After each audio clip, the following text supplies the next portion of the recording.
Assalamualaikum warahmatullahi wabarakatuh. Selamat datang di Nanti Malam, tempat di mana kisah gelap tak hanya didengar, tapi juga dirasakan saat malam mulai menelan cahaya dan keheningan berubah jadi bisikan.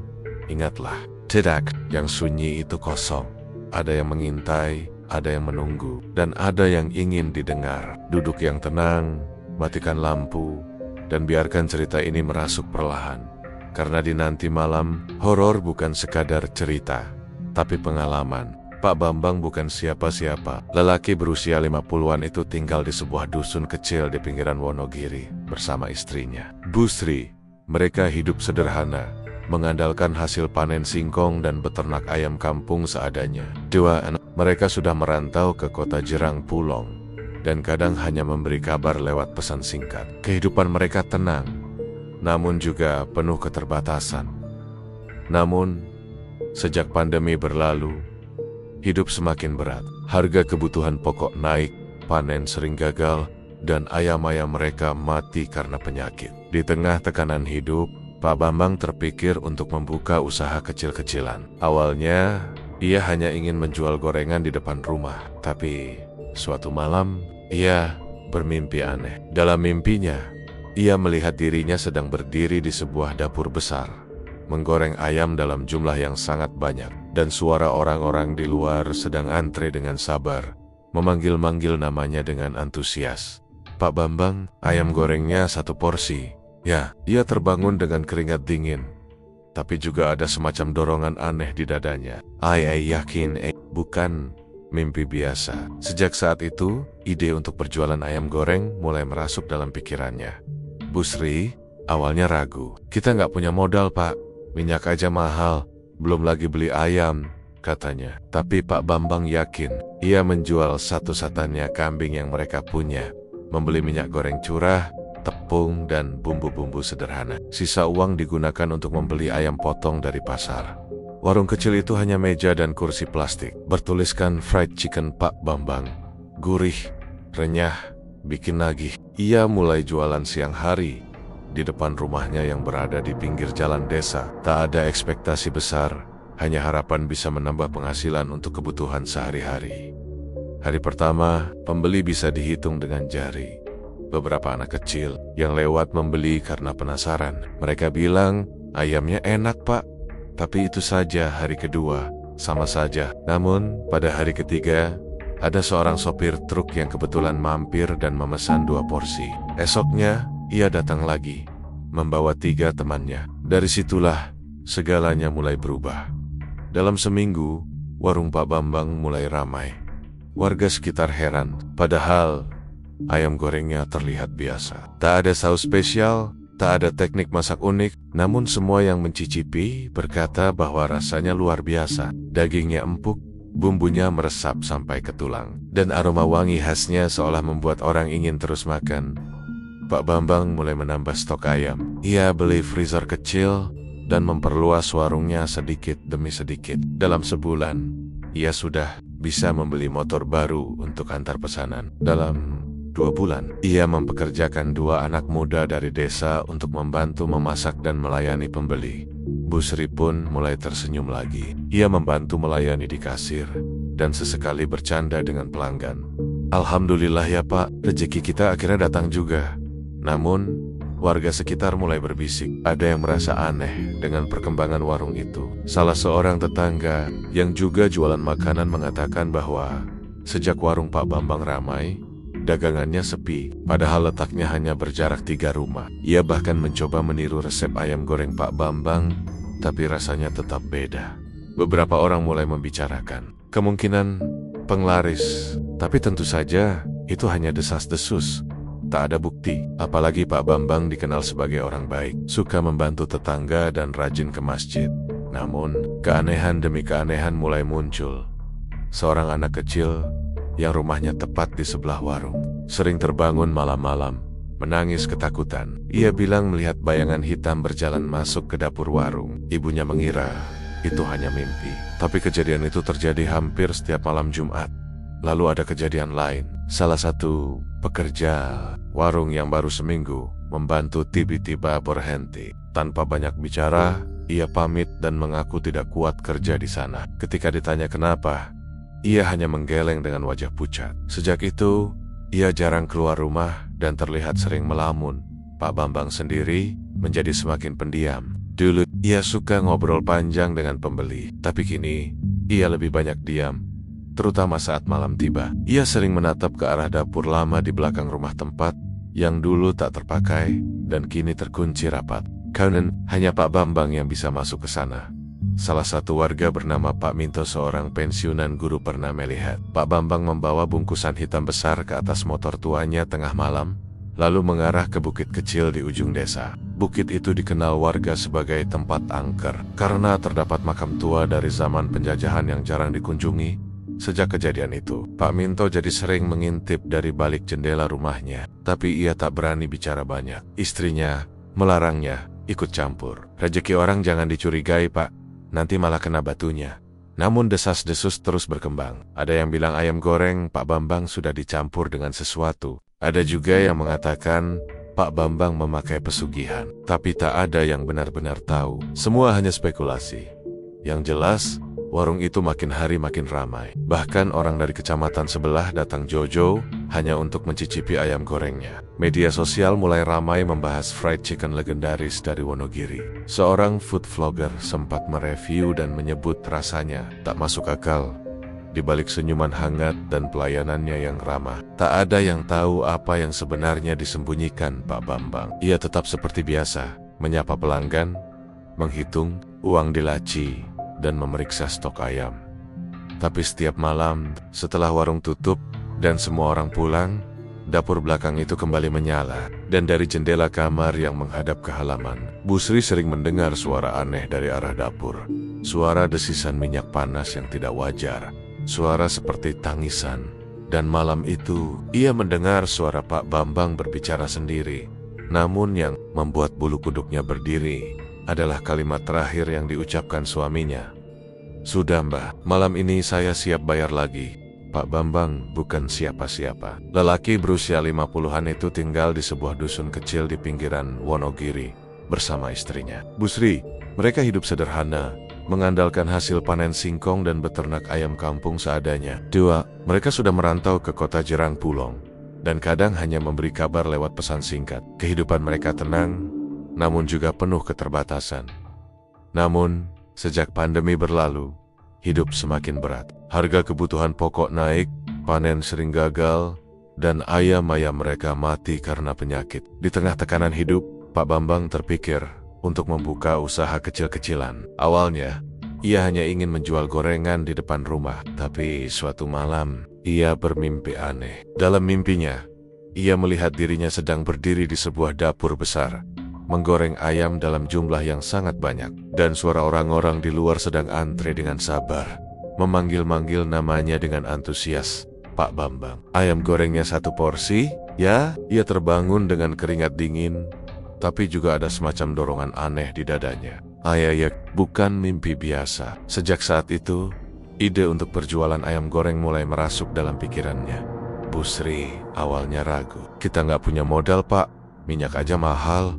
Belum lagi beli ayam," katanya. Tapi Pak Bambang yakin ia menjual satu-satunya kambing yang mereka punya, membeli minyak goreng curah, tepung, dan bumbu-bumbu sederhana. Sisa uang digunakan untuk membeli ayam potong dari pasar.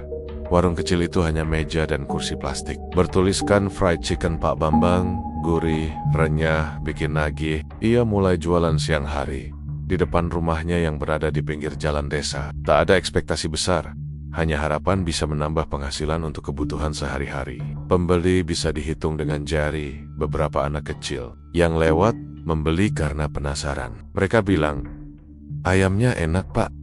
Tapi itu saja. Hari kedua, sama saja. Namun pada hari ketiga, ada seorang sopir truk yang kebetulan mampir dan memesan 2 porsi. Esoknya, ia datang lagi, membawa 3 temannya. Dari situlah segalanya mulai berubah. Dalam seminggu, warung Pak Bambang mulai ramai. Warga sekitar heran, padahal ayam gorengnya terlihat biasa. Tak ada saus spesial, tak ada teknik masak unik. Namun semua yang mencicipi berkata bahwa rasanya luar biasa. Dagingnya empuk, bumbunya meresap sampai ke tulang, dan Aroma wangi khasnya seolah membuat orang ingin terus makan. Pak Bambang mulai menambah stok ayam. Ia beli freezer kecil dan memperluas warungnya sedikit demi sedikit. Dalam sebulan, ia sudah bisa membeli motor baru untuk antar pesanan. Dalam 2 bulan, ia mempekerjakan 2 anak muda dari desa untuk membantu memasak dan melayani pembeli. Busri pun mulai tersenyum lagi. Ia membantu melayani di kasir dan sesekali bercanda dengan pelanggan. Alhamdulillah ya Pak, rezeki kita akhirnya datang juga. Namun, warga sekitar mulai berbisik. Ada yang merasa aneh dengan perkembangan warung itu. Salah seorang tetangga yang juga jualan makanan mengatakan bahwa sejak warung Pak Bambang ramai, dagangannya sepi. Padahal letaknya hanya berjarak 3 rumah. Ia bahkan mencoba meniru resep ayam goreng Pak Bambang, tapi rasanya tetap beda.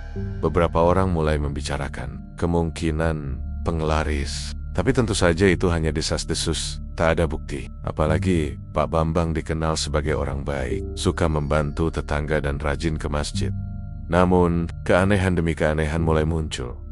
Seorang anak kecil yang rumahnya tepat di sebelah warung, sering terbangun malam-malam, menangis ketakutan. Ia bilang melihat bayangan hitam berjalan masuk ke dapur warung. Ibunya mengira itu hanya mimpi, tapi kejadian itu terjadi hampir setiap malam Jumat.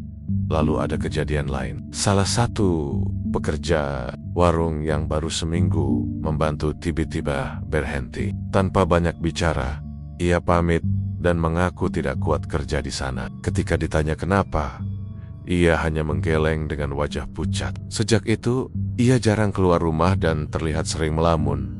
Pak Bambang sendiri menjadi semakin pendiam. Dulu, ia suka ngobrol panjang dengan pembeli, tapi kini, ia lebih banyak diam. Terutama saat malam tiba, ia sering menatap ke arah dapur lama di belakang rumah tempat yang dulu tak terpakai dan kini terkunci rapat. Karena hanya Pak Bambang yang bisa masuk ke sana. Salah satu warga bernama Pak Minto, seorang pensiunan guru, pernah melihat Pak Bambang membawa bungkusan hitam besar ke atas motor tuanya tengah malam, lalu mengarah ke bukit kecil di ujung desa. Bukit itu dikenal warga sebagai tempat angker karena terdapat makam tua dari zaman penjajahan yang jarang dikunjungi. Sejak kejadian itu, Pak Minto jadi sering mengintip dari balik jendela rumahnya. Tapi ia tak berani bicara banyak. Istrinya melarangnya ikut campur. Rezeki orang jangan dicurigai Pak, nanti malah kena batunya. Namun desas-desus terus berkembang. Ada yang bilang ayam goreng Pak Bambang sudah dicampur dengan sesuatu. Ada juga yang mengatakan Pak Bambang memakai pesugihan. Tapi tak ada yang benar-benar tahu. Semua hanya spekulasi. Yang jelas, warung itu makin hari makin ramai. Bahkan orang dari kecamatan sebelah datang jogel hanya untuk mencicipi ayam gorengnya. Media sosial mulai ramai membahas fried chicken legendaris dari Wonogiri. Seorang food vlogger sempat mereview dan menyebut rasanya tak masuk akal. Di balik senyuman hangat dan pelayanannya yang ramah, tak ada yang tahu apa yang sebenarnya disembunyikan Pak Bambang. Ia tetap seperti biasa, menyapa pelanggan, menghitung uang di laci, dan memeriksa stok ayam. Tapi setiap malam, setelah warung tutup dan semua orang pulang, dapur belakang itu kembali menyala. Dan dari jendela kamar yang menghadap ke halaman, Busri sering mendengar suara aneh dari arah dapur. Suara desisan minyak panas yang tidak wajar, suara seperti tangisan, dan malam itu, ia mendengar suara Pak Bambang berbicara sendiri. Namun yang membuat bulu kuduknya berdiri adalah kalimat terakhir yang diucapkan suaminya. Sudah Mbah, malam ini saya siap bayar lagi. Sejak kemunculan cerita-cerita aneh dari para pelanggan dan pekerja yang pernah berada di balik dapur warung Pak Bambang, suasana kampung mulai berubah. Orang-orang tidak lagi membicarakan warung itu dengan nada kagum. Sekarang, mereka membicarakannya dengan nada pelan, waspada, seolah takut jika suara mereka terdengar oleh sesuatu yang tak terlihat.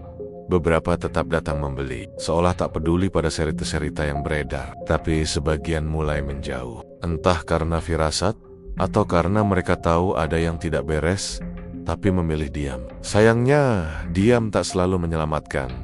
Namanya Ari, siswa SMK yang baru saja lulus. Ia dikenal sebagai anak pemberani, kadang sok tahu, dan sering mencari sensasi dengan merekam konten misteri untuk akun TikToknya. Suatu malam Jumat, ia memutuskan untuk menyelidiki dapur warung Pak Bambang. Ia ingin membuktikan bahwa semua cerita mistis itu hanya bualan. Baginya, itu peluang emas untuk viral.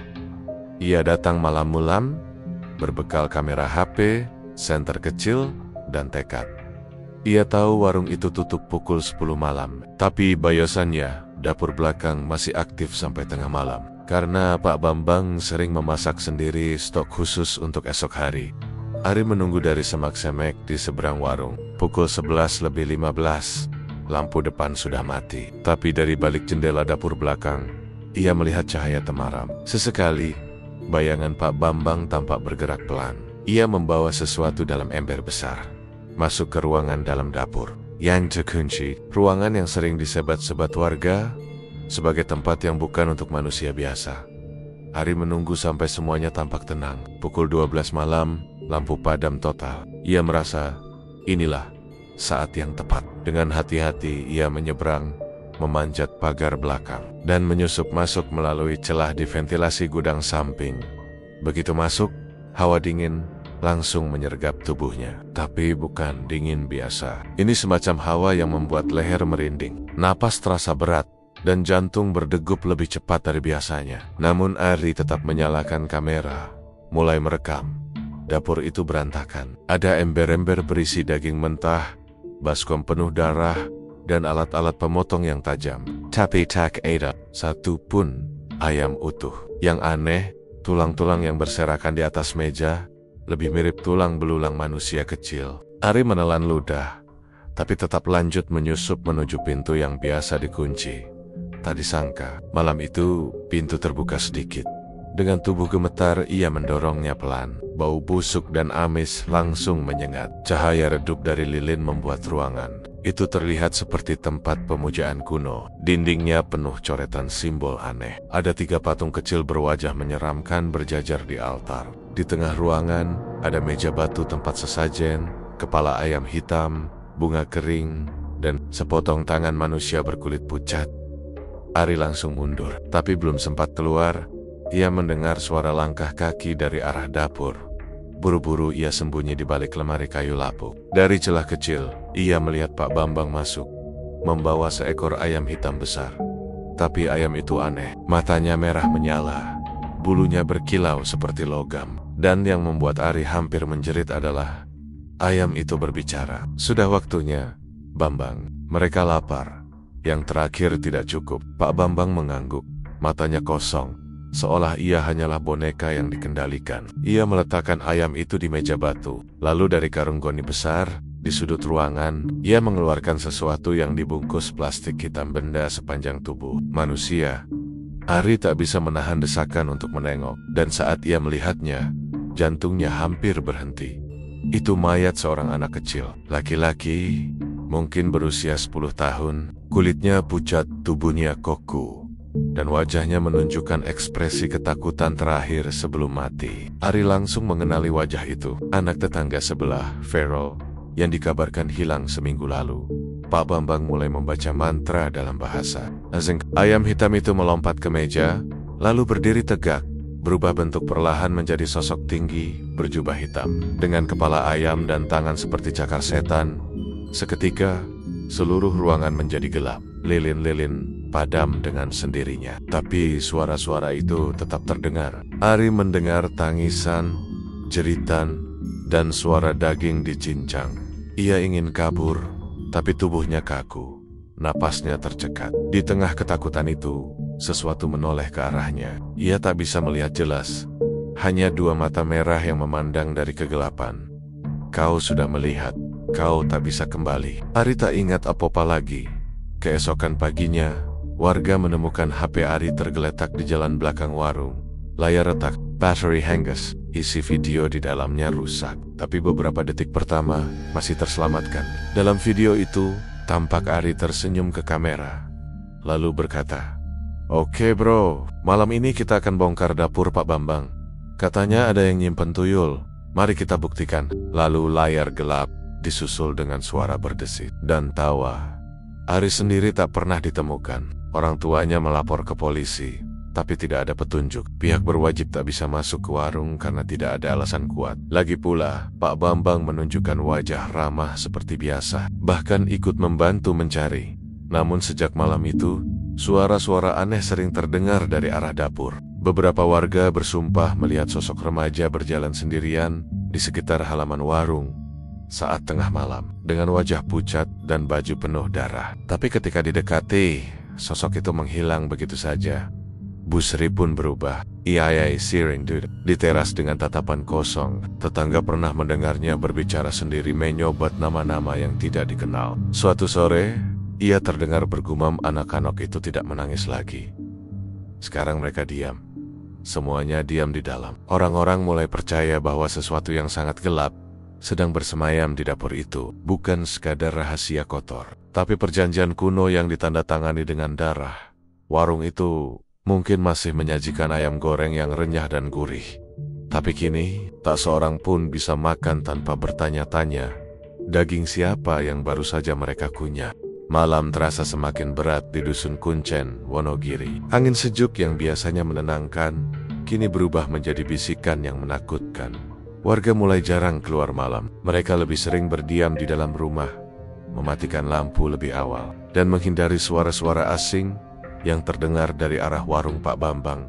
Sejak menghilangnya Ari, anak muda yang berani menyusup ke dapur warung itu, suasana desa tidak pernah benar-benar sama. Para tetua desa enggan berkomentar, seolah tahu tapi memilih bungkam. Para ibu saling bisik-bisik di posyandu, menyarankan anak-anak mereka untuk tidak jajan sembarangan, dan para pria dewasa lebih memilih menghindari jalan belakang warung saat malam. Namun, tidak semua memilih diam.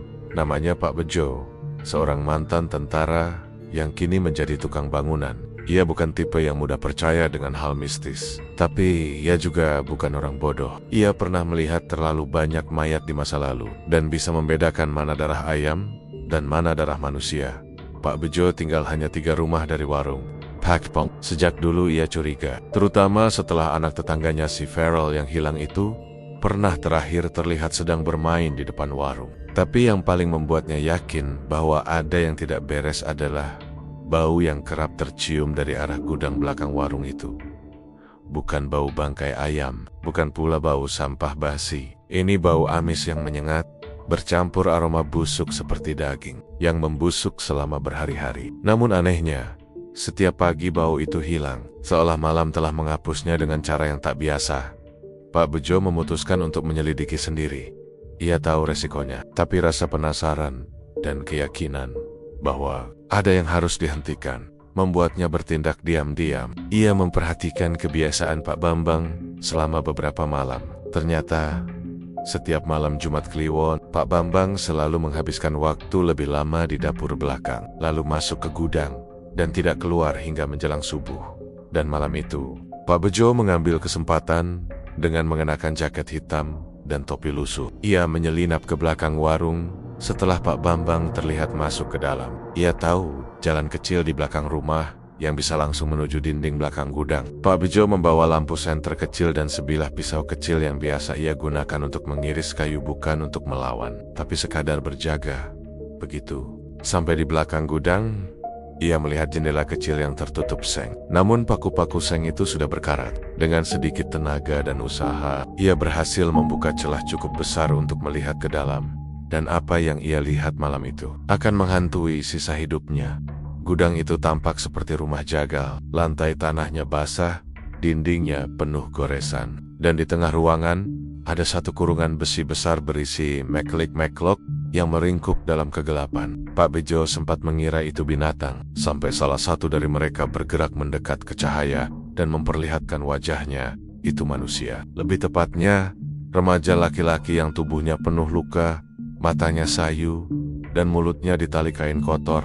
Di belakangnya, tampak 2 tubuh lain mungkin sudah tak bernyawa.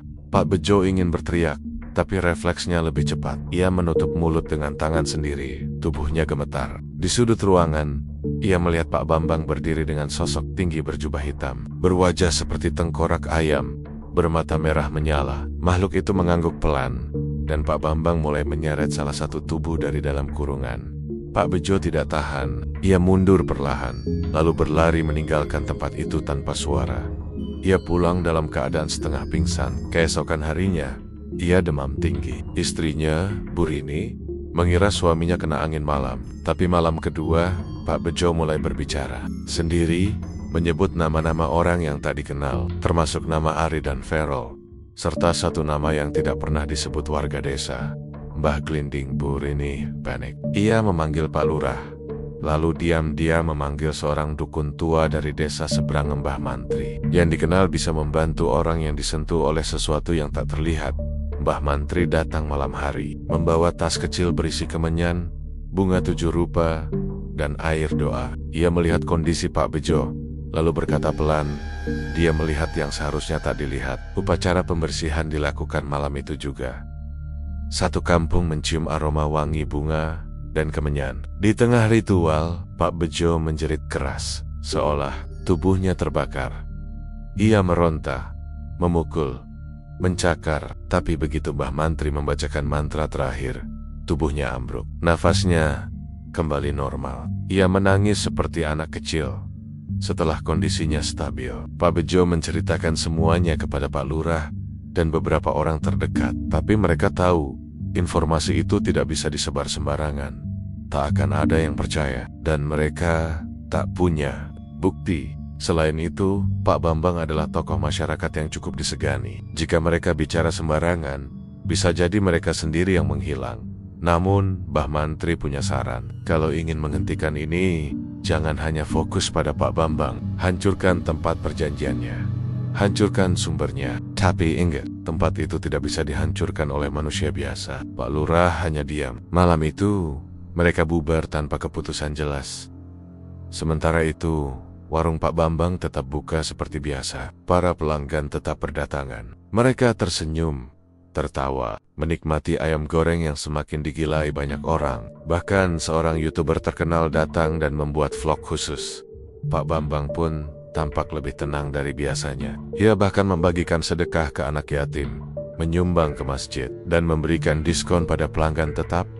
Namun di malam-malam tertentu, ketika angin berhenti berhembus dan suara binatang malam mendadak hilang, dari balik dapur terdengar suara ketukan logam 3 kali, lalu suara seret rantai, lalu suara bisikan dalam bahasa yang tidak dikenal siapapun. Dan bagi mereka yang pernah menyaksikan isi gudang itu, mereka tahu itu bukan suara ayam, bukan pula suara manusia, tapi dari sesuatu yang lapar dan menuntut lebih banyak. Tak banyak yang tahu bahwa Pak Bambang dulunya adalah seorang pria yang keras kepala, penuh semangat, dan enggan menyerah pada keadaan. Ia bukan orang jahat, ia bukan juga orang yang serakah, tapi seperti banyak orang lain di dunia ini, ia hanyalah seorang ayah yang terlalu terdesak oleh hidup, terlalu lama menanggung rasa gagal, dan terlalu ingin membuktikan bahwa ia masih berarti sebelum membuka warung ayam goreng yang kini terkenal itu. Pak Bambang sempat mencoba banyak usaha kecil, mulai dari berdagang pulsa, menjual makanan ringan, membuka bengkel tambal ban, sampai beternak ayam kampung. Tapi semuanya selalu gagal, entah karena modal yang kurang, pesaing yang lebih besar, atau kadang karena hal-hal tak masuk akal. Ayam-ayamnya mati mendadak, warungnya ambruk karena angin, bahkan pernah dagangan hangus terbakar padahal tidak ada api. Hidupnya semakin sulit saat anak keduanya, si Wira, divonis mengidap penyakit jantung bawaan. Biayanya sangat besar, dan rumah sakit di Wonogiri tidak sanggup menangani. Mereka harus ke Solo, bahkan mungkin ke Jakarta. Tapi dari mana uangnya? Sempat mengajukan pinjaman ke bank desa, tapi ditolak. Ia minta bantuan keluarga, tak ada yang sanggup. Dan malam itu, dalam hujan yang turun lebat tanpa henti, ia duduk sendiri di pos ronda dengan rokok kretek yang tak dinyalakan. Ia menatap langit yang gelap, tangannya gemetar. Air matanya sudah habis, tapi jiwanya belum menyerah. Ia memiliki mata, dan dengan suara pelan, ia berdoa, bukan kepada Tuhan, tapi kepada siapapun yang bersedia mendengarnya. Aku cuma mau anakku sembuh, kalau memang harus bayar mahal, aku siap. Keesokan harinya, ia mendapat saran dari seseorang, bukan tetangga, bukan teman, tapi lelaki tua asing yang duduk di ujung pasar desa. Pria itu mengenakan kain hitam, berjenggot panjang, dan bola matanya seolah tak pernah diam di satu tempat. Lelaki itu menghampiri Pak Bambang yang sedang duduk di pinggir los. Tanpa suara, lalu berkata, "Kalau kau ingin rezeki mengalir tanpa henti, datanglah ke Bukit Randu Kembar. Tengah malam, jangan ajak siapa-siapa. Panggil namaku Baglinding." Pak Bambang tertegun. Ia tidak pernah mendengar nama itu. Tapi entah kenapa, hatinya terguncang. Ada sesuatu dalam suara lelaki itu yang menusuk pikirannya seperti raken, yang lembut dan menenangkan. Ia tak menjawab apa-apa, tapi malam itu, tanpa memberitahu istrinya, ia membawa sepeda motor tua dan melaju ke arah Bukit Randu Kembar, sebuah tempat yang konon sudah lama tak dikunjungi warga. Bukit itu tidak tinggi, hanya tanah berbatu dengan pepohonan liar di sekitarnya. Tak ada penerangan, tak ada suara burung atau jangkrik, hanya diam, pekat, dan udara yang terlalu dingin untuk malam biasa. Pak Bambang berdiri di bawah pohon besar yang tumbuh miring. Ia menyebut nama itu 3 kali. Mbah Glinding, Mbah Glinding, Mbah Glinding. Awalnya tak terjadi apa-apa, tapi setelah beberapa menit, angin berhembus pelan, membawa aroma amis yang menusuk. Tanah di bawah kakinya berguncang ringan, dan di depannya muncul sosok tinggi berjubah hitam, tanpa wajah, dengan kepala seperti ayam jantan membusuk dan mata merah menyala. Pak Bambang mundur beberapa langkah, tapi tubuhnya seperti tertahan sesuatu. Ia tak bisa lari. Makhluk itu bicara, tapi suaranya tidak keluar dari mulut, melainkan langsung ke dalam kepala Pak Bambang. "Kau ingin rezeki, kau ingin hidup anakmu, maka beri aku tumbal, bukan nyawa sembarangan. Aku mau yang segar, yang murni, yang bersih, daging manusia, yang belum kotor oleh dunia." Pak Bambang tak langsung menjawab. Ia gemetar, ia takut. Tapi bayangan wajah Wira yang terbaring lemah di kasur rumah sakit, dengan selang di hidung dan mata tertutup rapat, membuat hatinya mengeras.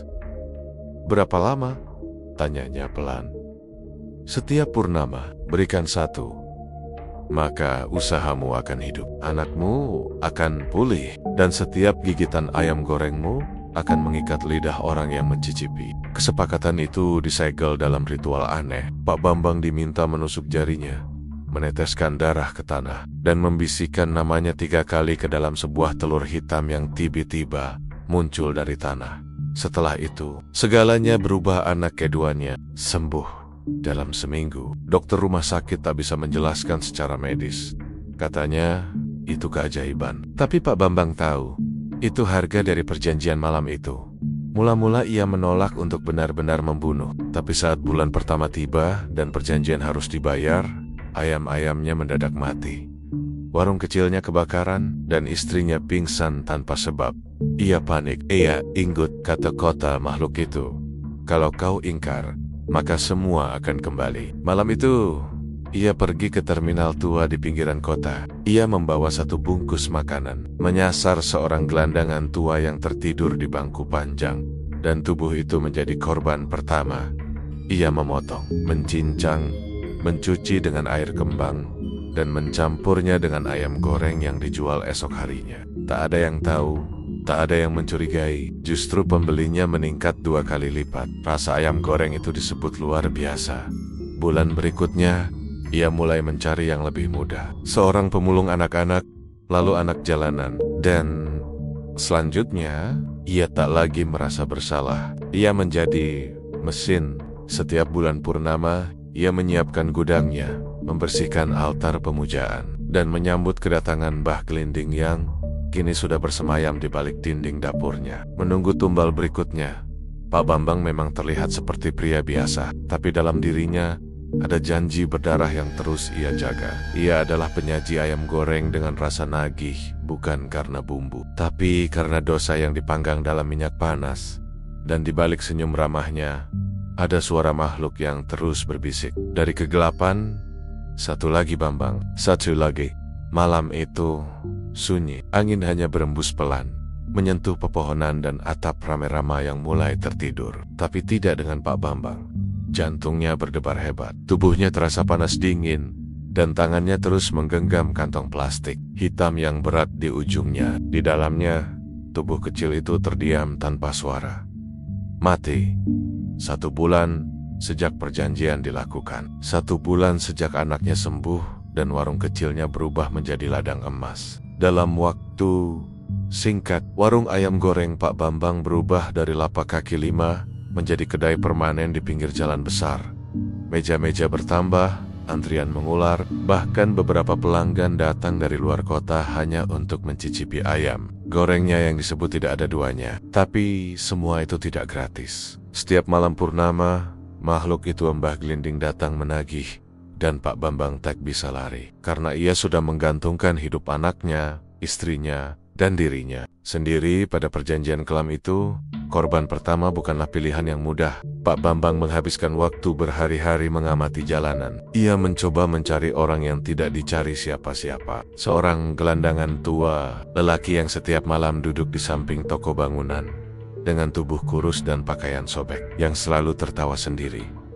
Lelaki itu tak punya nama. Setidaknya, tak ada yang tahu siapa dia. Bahkan anak-anak kecil di desa memanggilnya Mbah Ora Waras. Pak Bambang membawa 2 bungkus nasi dan sebotol air. Ia mendekati lelaki itu dengan senyum palsu. Dan seperti yang ia perkirakan, lelaki tua itu menyambutnya dengan ramah. Giginya hitam, matanya berair. "Mau diajak makan, Mbah?" tanya Pak Bambang, berusaha bersikap wajar. Lelaki itu tertawa, batuk keras, lalu mengangguk. "Wah, sudah lama tak ada yang ajak aku makan. Pergi ke rumah belakang warung hanya 5 menit. Tapi terasa seperti sejam." Hati Pak Bambang memberontak. Tangannya gemetar saat membuka pintu gudang. Tapi semua itu sirna ketika ia melihat wajah Wira di benaknya tersenyum sehat, bermain bola, berlari di halaman rumah, dengan air mata menetes. Pak Bambang memukul kepala lelaki tua itu dari belakang. Sekali, 2 kali, sampai tubuhnya tak bergerak. Ia terdiam lama, menatap tubuh itu. Napasnya memburu, tapi tidak ada jalan kembali. Ia melakukan semuanya sesuai petunjuk Mbah Glinding. Menyayat kulit, memisahkan daging, membersihkan dengan air kembang 7 rupa, dan mencampurnya dengan bumbu rahasia warung. Ia menggiling sebagian dan menyajikannya sebagai ayam goreng crispy di esok hari. Pagi itu, dagangan habis sebelum jam makan siang. Orang-orang berebut, bahkan ada yang marah karena tak kebagian. Ibu-ibu datang bersama anak-anaknya. Remaja membuat video untuk TikTok. Semua menabut ayam Pak Bambang sebagai ayam goreng terenak sewonogiri. Dan malamnya, Mbah Glinding datang. Tubuh makhluk itu seperti kabut gelap yang berdenyut. Dari sudut dapur, ia muncul tanpa suara. Kepalanya kini bukan lagi ayam, tapi tengkorak manusia dengan mata membara dan gigi panjang yang meneteskan darah. Bagus. Daging pertama membuatku senang. Pak Bambang tak bisa bicara, hanya diam, menatap lantai. Tapi dalam hatinya, ada suara-suara yang mulai tumbuh. Ketakutan, penyesalan, namun juga kepuasan. Minggu-minggu berikutnya, warungnya semakin besar. Ia dapat pinjaman modal dari bank tanpa proses berbelit. Lokasi warungnya ditawari kontrak permanen oleh pemilik lahan. Wartawan lokal datang. Bahkan seorang influencer kuliner terkenal dari Solo datang dan membuat video khusus. Nama Pak Bambang semakin melejit. Semua orang menganggapnya sukses karena kerja keras. Tak ada yang tahu bahwa di balik dinding warung itu ada ruang kecil berdinding baja, penuh bau anyir, yang setiap bulan diisi dengan jeritan terakhir seorang manusia. Setelah korban pertama, semuanya jadi lebih mudah. Terlalu mudah, justru.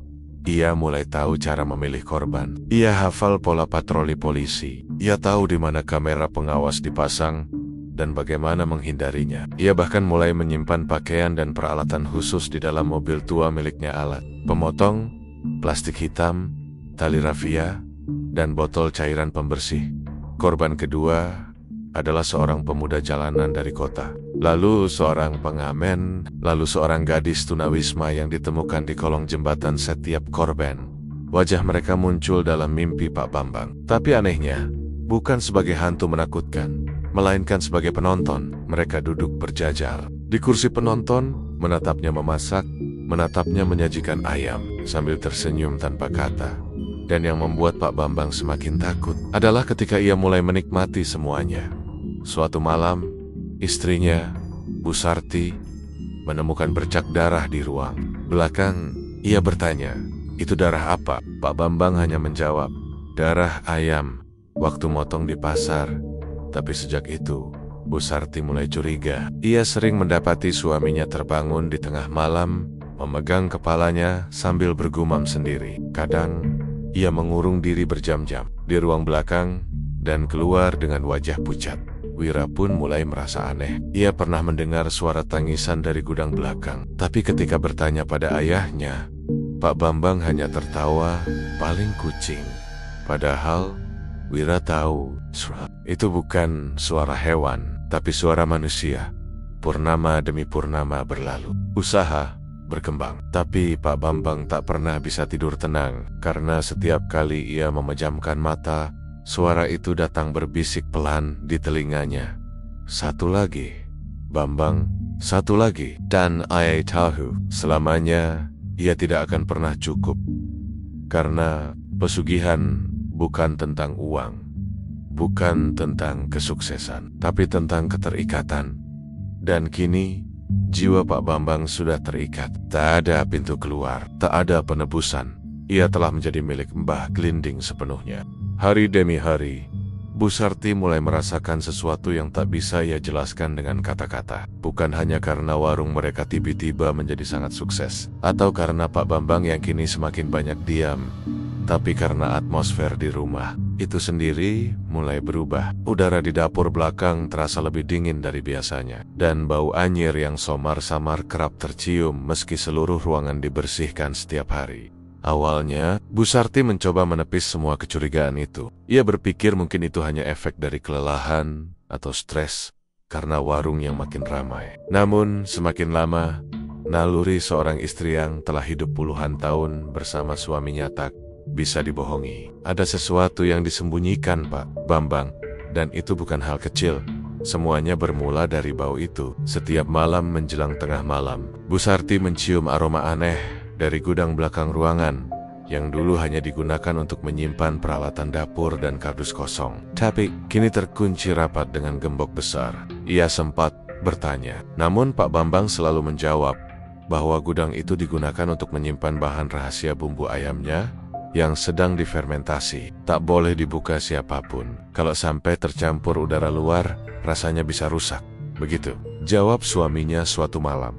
Bu Sarti mengangguk, tapi pikirannya tak tenang. Ia tahu suaminya bukan orang yang pandai memasak, apalagi meracik bumbu rumit. Semua resep awal warung ayam itu adalah hasil racikannya sendiri.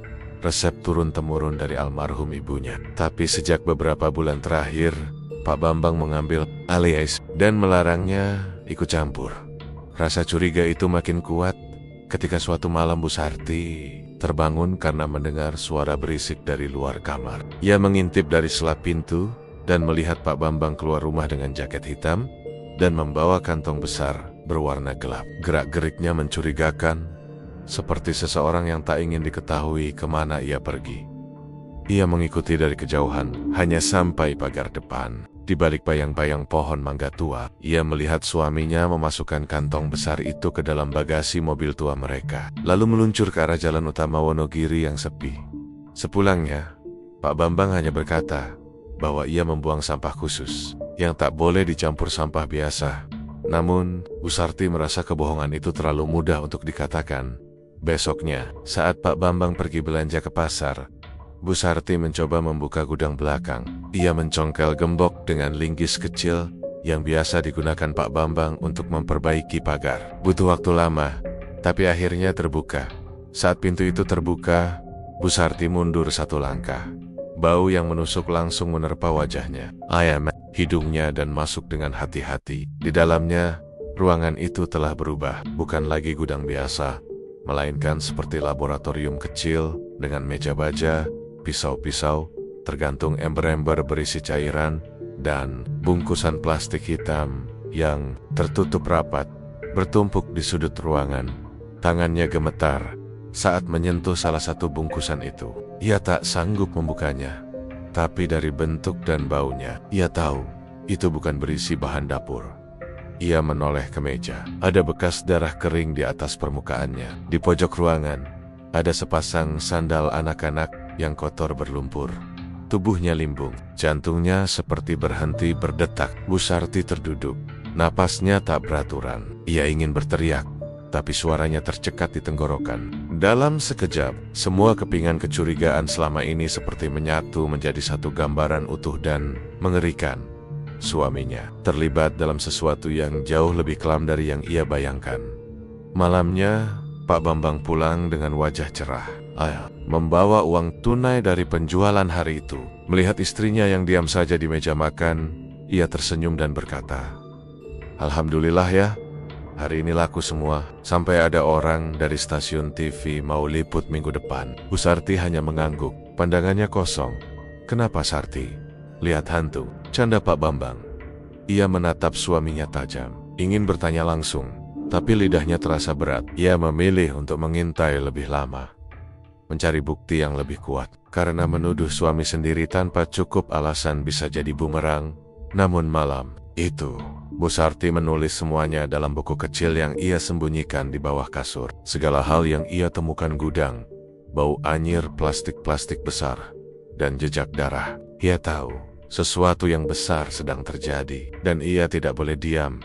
Beberapa hari kemudian, Bu Sarti diam-diam menemui seorang sahabat lamanya yang kini bekerja sebagai bidan desa, Bu Retno. Mereka berbincang di teras rumah sambil minum teh.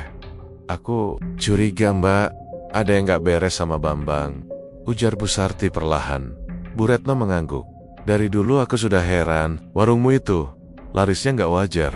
Ayam itu rasanya, ya, enak, tapi bukan rasa bumbu biasa. Ada yang aneh. Apalagi tiap kali habis makan, perutku selalu mual." Keduanya saling pandang. Lalu Bu Retno berkata pelan, "Sarti, kamu harus hati-hati. Kadang, rejeki yang datang mendadak itu bukan rejeki bersih." Kalimat itu menusuk Bu Sarti seperti pisau. Ia sadar, suaminya bukan hanya berbohong, tapi mungkin sudah menjual dirinya. Atau lebih parah, menjual nyawa orang lain. Beberapa malam kemudian, Bu Sarti kembali mengintip gerak-gerik suaminya. Dan malam itu, ia melihat sesuatu yang tak pernah ia bayangkan. Pak Bambang berdiri di belakang rumah, menghadap ke arah kebun kosong. Ia menggali lubang dengan sekop. Di sampingnya, kantong besar itu kembali terlihat. Kali ini terbuka sedikit, dan Bu Sarti bisa melihat tangan kecil yang menggantung keluar. Tangisnya pecah dalam diam. Ia ingin berlari, tapi kakinya lemas. Ia ingin berteriak, tapi suara tertahan. Ia tahu, ini bukan hanya soal warung atau uang. Ini sudah soal darah, tentang dosa yang tak bisa ditebus hanya dengan air mata. Dan sejak malam itu, satu tekad tumbuh dalam dirinya. Ia harus menghentikan semua ini sebelum semuanya terlambat. Tapi ia belum tahu bahwa jalan menuju kebenaran akan penuh darah, karena siapapun yang menghalangi jalan pesugihan akan menjadi korban berikutnya. Malam mulai larut dan suasana desa tampak tenang seperti biasa. Tapi di dalam hati Bu Sarti, badai terus bergemuruh. Sejak menyaksikan sendiri suaminya mengubur sesuatu yang tak pernah semestinya ada di halaman belakang. Pikirannya tak pernah benar-benar tenang. Ia tidur dalam ketakutan, makan dalam kegelisahan, dan hidup dalam diam yang penuh beban. Tiap malam, ia menuliskan semuanya dalam buku catatan kecil. Buku itu menjadi satu-satunya tempat ia bisa mencurahkan perasaan dan ketakutannya tanpa harus memikul risiko. Ia menyimpan buku itu di balik lemari, jauh di balik tumpukan kain batik tua milik ibunya dulu. Namun, ia tahu tak mungkin selamanya hanya menjadi saksi bisu. Ia harus bertindak sebelum warung fried chicken itu memakan lebih banyak nyawa. Suatu pagi, saat Pak Bambang pergi ke pasar, Bu Sarti memberanikan diri menghubungi seseorang yang sudah lama ia percaya. Rian, anak tertua mereka yang kini tinggal di Solo dan bekerja sebagai wartawan lokal. Rian sebenarnya sudah lama curiga dengan warung milik orang tuanya. Pernah beberapa kali ia bertanya, mengapa cita rasa ayamnya seperti terlalu berbeda, tapi selalu dijawab santai oleh ayahnya. Itulah bumbu warisan keluarga. Kini, sang ibu menghubungi dengan suara bergetar. "Yan, ibu, jangan tanya apa-apa dulu. Pulanglah ke Wonogiri malam ini, sendiri. Jangan kasih tahu bapak." Rian tahu suara ibunya menyimpan ketakutan, dan meski ia tak diberi penjelasan, ia bergegas pulang malam itu juga. Ketika Rian tiba di rumah, Ia tak langsung masuk. Ia mengikuti pesan ibunya untuk diam-diam menunggu di kebun kecil samping rumah. Di sana, Bu Sarti sudah menunggunya sambil membawa bungkusan plastik berisi buku catatan kecil. "Aku nggak tahu harus mulai dari mana," katanya lirih. "Tapi bapakmu sudah jauh berubah, Yan. Warung itu bukan lagi cuma jual ayam." Dengan tangan gemetar, Bu Sarti menyerahkan buku catatan itu. Rian membacanya satu persatu. Setiap halaman penuh dengan catatan tentang aktivitas ayahnya. Bau anyir dari gudang, kantong plastik besar yang dibawa tengah malam, sandal anak-anak yang ditemukan di sudut ruangan, dan bahkan sisa-sisa darah. Di meja baja, wajah Rian menegang. Ia seorang wartawan, dan nalurinya langsung menyusun gambaran besar dari potenggen-potenggen kecil ini. Ia tahu, ini bukan sekadar keanehan. Ini kasus yang bisa saja mengarah pada pembunuhan atau, lebih buruk, pengorbanan manusia. Malam itu, mereka menyusun rencana. Rian menyarankan untuk merekam semua bukti dalam bentuk video dan foto. Ia membawa kamera kecil, dan mereka menyusup ke gudang saat Pak Bambang tidur. Ketika pintu dibuka, aroma busuk langsung menyambut mereka. Kamera Rian menyala, merekam sudut demi sudut, ember-ember besar berisi cairan merah tua, pisau-pisau besar dengan sisa darah, dan di ujung ruangan kantong plastik yang sedikit terbuka memperlihatkan kaki kecil yang membiru. Rian nyaris muntah, tapi ia tahu ini harus terekam. Ia mengabadikan semuanya, termasuk suara ibunya yang pelan dan getir menjelaskan apa yang dilihatnya selama ini. Setelah selesai, mereka kembali ke kamar tanpa membuat suara. Tapi saat pintu ditutup pelan, suara berat terdengar dari balik lorong. "Kalian ngapain?" Pak Bambang berdiri di ujung lorong. Matanya merah, tangannya memegang palu tukang. Aura tubuhnya bukan lagi ayah yang lembut, tapi seseorang yang gelap, jauh dari kemanusiaan. Bu Sarti dan Rian membeku. "Kau buka gudangnya ya?" tanya Pak Bambang. Suaranya berat seperti ditahan kemarahan yang mendidih. Rian berusaha tetap tenang. "Bapak, kita cuma mau tahu apa yang sebenarnya terjadi." Pak Bambang berjalan pelan mendekat. "Kau pikir kau bisa sembarangan masuk ke tempat itu? Kau pikir kau tahu apa yang sudah aku lakukan demi warung ini bisa sukses? Demi kalian bisa hidup enak, tapi dengan mengorbankan nyawa orang lain, Pak." Rian balas dengan suara keras. "Ini bukan rejeki, ini darah, ini dosa." Pak Bambang tertawa dingin. "Kau tak tahu apa-apa. Kau tak lihat waktu orang-orang menghinaku karena tak bisa kasih makan keluarga? Sekarang mereka antre tiap hari di warungku. Itu semua karena aku berani melakukan perjanjian. Kau tahu apa syaratnya? Nyawa. Dan aku sudah bayar. Tapi kalian malah mau menghancurkannya." Situasi memanas. Pak Bambang mengangkat palunya, tapi sebelum sempat mendekat, Bu Sarti berdiri di depan Rian, melindungi anaknya dengan tubuhnya sendiri. "Kalau kau mau melukai dia, Bambang, kau harus lewati aku dulu." Pak Bambang berhenti. Matanya menatap tajam istrinya. Tangan yang menggenggam palu bergetar. Di hadapannya bukan hanya seorang istri, tapi wanita yang sudah puluhan tahun menemaninya dalam susah dan senang. Dan kini, wanita itu berdiri menentangnya.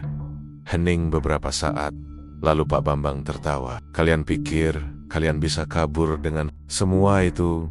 Kamera, video. Kau pikir pesugihan ini bisa dihentikan hanya dengan itu? Tidak semudah itu, Yan.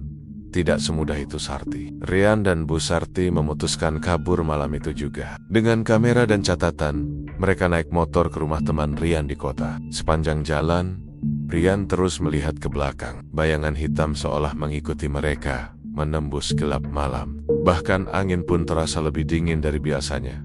Sesampainya di kota, Rian menghubungi rekan media dan polisi. Tapi gangguan mulai terjadi. Kamera yang berisi bukti tiba-tiba rusak, file video menghilang. Bahkan salah satu wartawan yang menerima salinan video mengalami kecelakaan misterius dan meninggal dunia. Bu Sarti mulai melihat sosak-sosak aneh di beang-beang rumah tempat mereka tinggal. Bisikan-bisikan halus menghantuinya saat tidur. Seolah sesuatu sedang mengincar mereka. Tapi mereka tak menyerah. "Aku rela mati, Yan, asal bapakmu dihentikan. Asal tak ada lagi anak kecil yang dijadikan tumbal." Kata-kata Bu Sarti menjadi sumpah. Ia tahu hidupnya mungkin tak lama lagi. Tapi sebagai ibu, sebagai istri, dan sebagai manusia, Ia tak bisa diam. Ia rela berkorban meski itu berarti menyerahkan nyawanya sendiri. Dan malam berikutnya, sosok hitam itu datang. Sebuah bayangan besar, dengan wajah kosong dan kuku panjang, muncul di tengah malam, menyusup ke rumah, mencari Bu Sarti. Ia tahu itu adalah utusan dari perjanjian, penagih yang tak bisa ditolak. Dan saat tubuh Bu Sarti ditemukan keesokan harinya, tak ada luka, tak ada darah, hanya wajah damai. Dan satu catatan yang terselip di bawah bantalnya. Jika dosa harus ditebus dengan nyawa, biarlah nyawaku yang jadi harga, asal kebenaran tetap hidup. Kematian Bu Sarti menyisakan luka mendalam di hati Ryan. Ia kehilangan ibunya bukan karena penyakit, bukan karena usia, tapi karena sesuatu yang jauh lebih kelam. Perjanjian darah yang telah ditandatangani ayahnya sendiri. Sejak jenazah ibunya dimakamkan, Ryan menyendiri. Ia menutup semua komunikasi. Bahkan pekerjaannya sebagai wartawan pun ia tinggalkan sementara waktu. Namun, rasa kehilangan itu berubah menjadi bara. Ia sadar, semua yang terjadi tidak boleh berakhir di situ. Kayak ayahnya tak bisa dibiarkan tenggelam bersama tanah kuburan. Lebih dari itu, kutukan yang ditinggalkan oleh perjanjian pesugihan itu mulai menunjukkan tanda menyebar. Warung fried chicken Pak Bambang tetap buka seperti biasa. Pembelinya justru makin ramai. Bahkan datang dari luar daerah. Aroma ayam goreng yang menggoda seakan memiliki daya tarik magis tersendiri. Padahal, sejak kepergian Bu Sarti, banyak keanehan mulai terjadi. Para karyawan mulai mengalami gangguan. Salah satu dari mereka, Randy, ditemukan mengigau di dapur sambil tertawa histeris, mencabik-cabik daging ayam mentah dengan tangan kosong. Ketika ditanya, ia hanya menjawab dengan suara datar, "Ini bukan ayam, ini persembahan." Pembeli mengeluh melihat sosok bayangan di pojok warung yang tiba-tiba hilang saat diperhatikan lebih dekat. Ada pula anak kecil yang kerasukan usai makan ayam dari warung itu. Ia menangis sambil berkata, "Tolong keluarkan aku dari perut ini. Gelap, aku dikurung." Pak Bambang pura-pura tak tahu. Ia hanya tersenyum pada pelanggan dan menambahkan promo diskon setiap hari Jumat. Tapi di balik senyuman itu, ada kecemasan yang mulai tumbuh. Ia tahu perjanjian pesugihan yang ia buat memiliki batas, dan batas itu semakin dekat. Sementara itu, Ryan mulai menelusuri jejak pesugihan itu lebih dalam. Ia menghubungi teman lamanya, Marno, seorang peneliti budaya Jawa yang pernah membantunya mengungkap kasus-kasus mistis. Marno menyarankan agar mereka mencari petunjuk dari asal mula perjanjian itu, yang konon berasal dari seorang dukun tua di lereng Gunung Lawu. Perjalanan mereka ke sana bukan hal mudah. Banyak orang menolak berbicara soal dukun itu. Namun setelah berhari-hari mencari, akhirnya mereka menemukan seorang kakek tua bernama Mbah Supar yang mengenal sang dukun yang dimaksud. "Pak Bambang," gumam Mbah Supar saat mendengar nama itu. "Ah, jadi dia yang lanjutin perjanjian dari Ki Sumanti. Sudah kuduga, cepat atau lambat tumbalnya bakal bocor." Ryan mendekat. "Penasaran? Tumbal bocor? Maksudnya?" Mbah Supar menghela napas panjang. Pesugihan itu menuntut darah manusia. Tapi makin lama, si pemilik pesugihan mulai main curang. Biasanya mereka mulai ngasih tumbal hewan, lalu pakai bangkai, terus pakai orang yang sekarat. Tapi makhluk di balik perjanjian itu enggak bisa. Kalau dia merasa dibohongi, dia akan cari tumbalnya sendiri. Dia akan keluar dan mengamuk. Mendengar itu Ryan gemetar. Ia sadar kematian ibunya bukanlah yang terakhir kutukan itu. Kalau tak dihentikan, dia akan menyebar. Dari satu nyawa, jadi 2, 3, sampai satu kampung bisa lenyap. Dan kamu, anak kandung dari si pelaku, juga terikat. Kata-kata itu membekas dalam kepala Ryan. Malam itu, ia memimpikan ibunya berdiri di tepi sungai. Wajahnya tenang, tapi sorot matanya penuh peringatan. "Yan, selesaikan ini. Jangan biarkan kutukannya menelan lebih banyak jiwa." Ketika Ryan terbangun, ia memutuskan untuk kembali ke Wonogiri. Tapi kali ini bukan untuk berduka. Ia datang untuk menghentikan semua ini.